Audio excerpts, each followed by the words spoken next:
Time for Trust Tuesdays on a very wet, bizarre weather day in Oklahoma.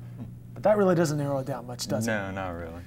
Dave Morris alongside Sean Rose from the Better Business Bureau of Central Oklahoma. Good to see you. Good to see you. How are things? Wonderful. Just trying to stay dry. Did you guys walk over? No. I know the answer to that is no, because they're within striking distance, yet it's a bit of a stretch. But on a super nice day, you could walk over. Absolutely, yeah. Today, where we go between, I don't know, winter storm warning and thunderstorms, and it's crazy pouring out there. It's not a light good day. flood, it looks like, maybe. You know? It's hard not to just watch the madness outside right now. The topic of Trust Tuesday last month was how to get ready for tax season and to avoid scams. Well, you don't want to put off those taxes too long, and that's our topic this month is procrastination, which could lead to all sorts of problems if you put off the filing of your taxes or at least gathering of your tax forms. Absolutely. Sean, you're here to talk about procrastination in the daily. Yeah, so it's something we hear from a lot of different business owners or people who are just in the workforce is like, man, I just keep dealing with procrastination. It's just a really bad problem for me, and it's a bad problem for everybody. I will totally throw myself under the bus here, and I definitely sent these over, I think at like 11:30 last night. Now see, you did that, but I suspect he's just playing with us like, haha, I've got these done last week, I can send them in, but since the topic is procrastination, I thought it was only fitting. I'm going to make a point. Exactly. You're going to make a point. Really emphasize that because it's important, obviously, because it affects people in multiple ways. Right. But no, like one of the biggest things that we say is to just take your day and then schedule it out in 15-minute increments.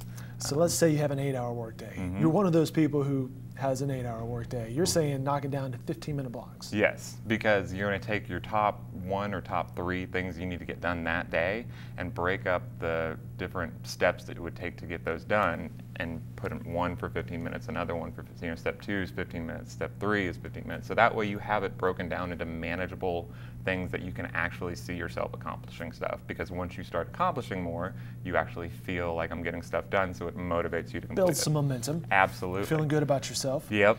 And everybody has those 2 or 3 projects each day that you're like, man, I'm dreading doing that. Whether it's filing an email or diving into a spreadsheet or carving up some video maybe. Yeah. I've read that it depends on the person, but some people are much more effective if they tackle that worst project early on in the day, but maybe that's not for everybody. Yeah, well, I think it's always great because we try to multitask throughout the day, and we're like, oh, we can get 2 or 3 done at the same time, and then once you look at it, you're like, I got nothing done, but like, how did that happen? And that big project is still there. And so it's, jump on the biggest thing first. That's generally the best thing to go with. The other thing about the 15-minute blocks is it's amazing what you can get done with 15 minutes of focus. Absolutely, and what's kind of leads into the second point is doing a power hour, which is actually pretty big in our office, and it sounds a lot more, physically engaging than you might think it would be. But really what it is just turn off all the distractions. Turn off your phone, turn off your notifications, turn off everything.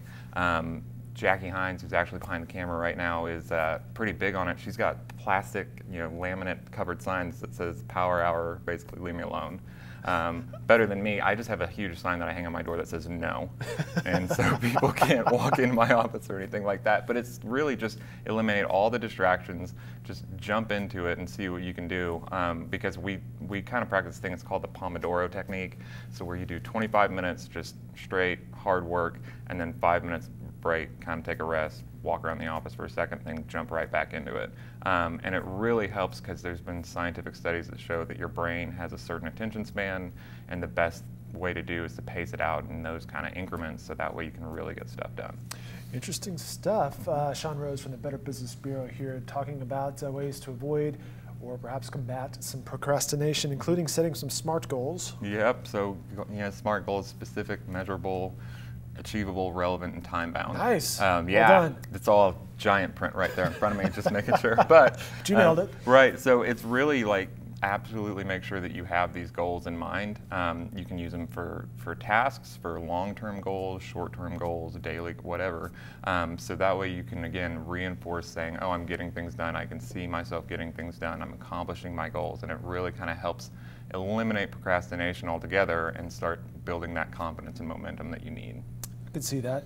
I can also see a lot of, which leads us to the next point, knickknacks and signs and stuff around people's cubicles. Right. Yeah. So distractions in the workplace is probably a big thing. I'm noticing here in the studio you have these beautiful bay windows here, and then you can see out into the street over there. So what we would always recommend is try to eliminate as many as you can. If you have an office with a window, obviously you're really important, so you would want to take... If you have a corner office. Right, you want to make sure that you take your desk and your monitor and you point it away from the window, so your back's to the window, so you're not really going to be, risking like looking out. Our office is back up to John Rex, so I found myself 1 or 2 times like staring out at the playground being like, man, those were the days. Yeah, like, kids why? Enjoying recess, Yep. sure. And then the boss walks in and goes, hey, did you get that stuff done? You're like, yes. I have a power hour coming up Yep, next, boss. right. I actually, you missed the no sign on the way in, but no. Yeah, so it's, take all the knickknacks off your desk, turn off all the notifications on your desktop. Just try to eliminate as many distractions from your workspace as much as you can.